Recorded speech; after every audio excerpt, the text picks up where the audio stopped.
এই সোনারা কি অবস্থা, কেমন আছেন? আশা করি আপনারা সকলে ভালো আছেন, সুস্থ আছেন। আজকে আমরা কমন মিস্টেক্সের 8 নাম্বার ক্লাস নিয়ে হাজির হয়ে গেলাম। খুব ছোট্ট একটা জিনিস, খুব ইন্টারেস্টিং একটা জিনিস শিখবো, কিন্তু ঝামেলা হচ্ছে আমরা ভুল করি ভাই। আমরা আসলে ঝামেলা পাকাই কোথায় কোনটা বসাবো। আজকে আমরা ছোট্ট একটা জিনিস শিখবো, সেটা হচ্ছে কি ভাই, সেটা হচ্ছে আমরা লিখি। আমরা ঝামেলাটা শিখবো একটু। মেড অফের একটা ঝামেলা আছে, আর কার সাথে আছে? মেড ফ্রমের সাথে।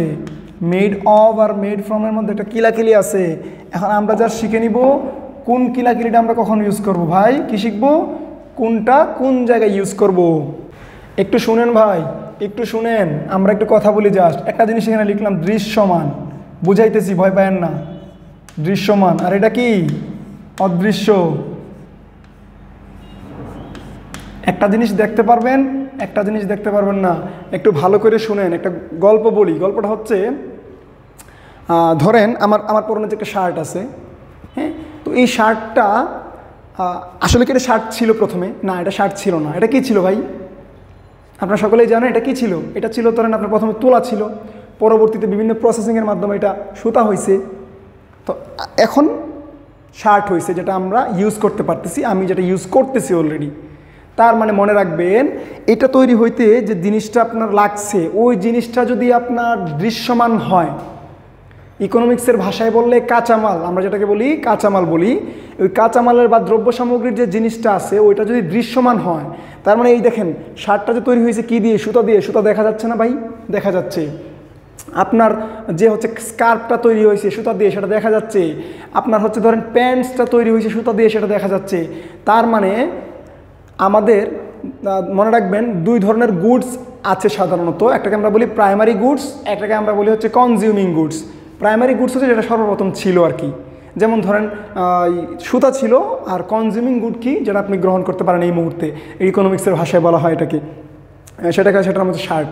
তার মানে আপনার কনজিউমিং গুড যেটা আছে, ওই গুডসের দিকে আপনি তাকাবেন, তাকায় দেখবেন ওইটার মধ্যে দৃশ্যমান আছে কিনা, যে বস্তু দিয়ে বানানো হয়েছে সেটা দৃশ্যমান আছে কিনা। যদি দৃশ্যমান থাকে প্রেপোজিশন ইউজ করব কি? Made of. আর যদি দৃশ্যমান না থাকে প্রেপোজিশন ইউজ করব কি? Made from. এতটুকু জানলে হবে আপনার। তার মানে কী শিখলাম? কাঁচামাল যদি আপনি চোখে দেখতে পারেন তাহলে সেটা হবে কি? অফ। আর যদি না দেখতে পারেন তাহলে সেটা হবে কি? ফ্রম। এতটুকু একটু ভালো করে মনে রাখেন ভাই।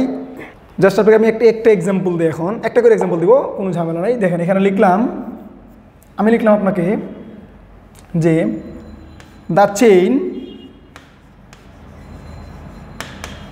চেইন ড্যাশ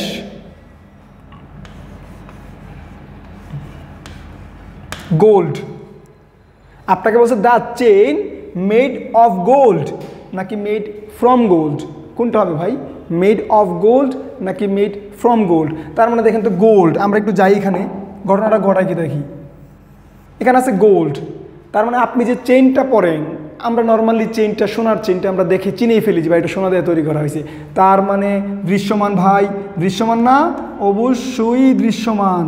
যেহেতু দৃশ্যমান ছিল, অ্যান্সার কি হবে? Made of. তার মানে গোল্ড যে আপনি সোনা দিয়ে, চেইন যে আপনি গোল্ড দিয়ে তৈরি করছেন, এটা দেখা যাচ্ছে। যেহেতু দেখা যাচ্ছে সেহেতু আমরা এখানে মেড অফ বসাবো। আর যদি না দেখা যায় তাহলে কি বসাবো? মেড ফ্রম বসাবো। আপনি বললেন কি মাই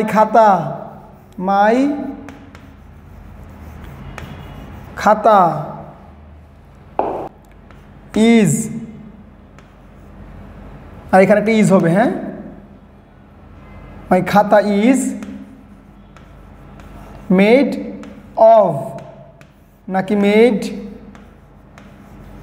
ফ্রম উড? তার মানে আপনার খাতা কি দিয়ে হয়েছে ভাই? আপনার খাতা কি দিয়ে হয়েছে? কি দিয়ে তৈরি হয়েছে?